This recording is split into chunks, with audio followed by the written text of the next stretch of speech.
Msifikiri wote wanalalamika damu imepungua, Fikiri ni ugonjwa wa kawaida. Washenzi wale wanakutupia jini linaanza kunyonya damu kidogo kidogo. Kuna dada mmoja alikuwa yeye anaishiwa damu tu. Wanaongeza pale Muhimbili chupa, kesho iko 4. Ongeza lenyewe linanyonya. Ongeza linanyonya.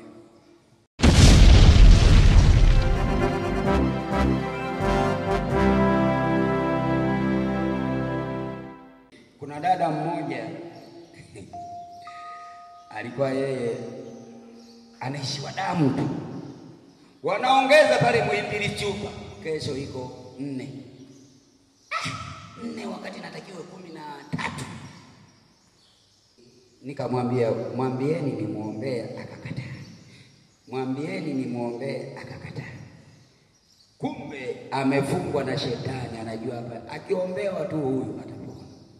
Akapanda basi, amekata tamaa, ametafuta mtu amsindikiza mpeleke Njombe, akajingojelee kufa. Baadaye nikapata simu, bwana mimi nimeondoka. Nikamwambia, mbona nimekuambia nikuombee alafu wewe utaki?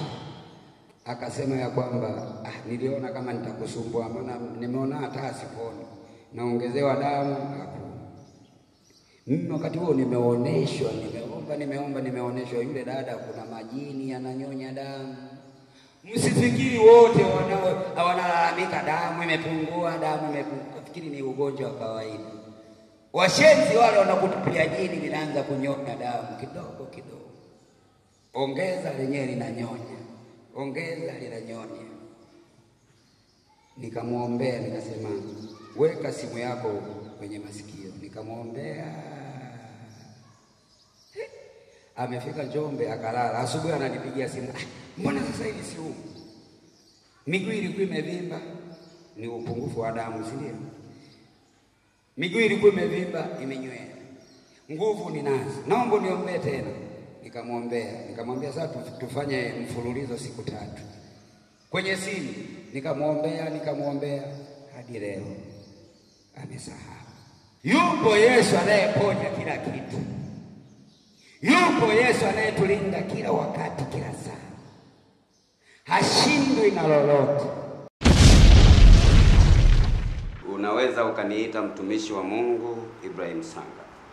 Napatikana Tabata Bima, wilaya ya Ilala, Dar es Salaam.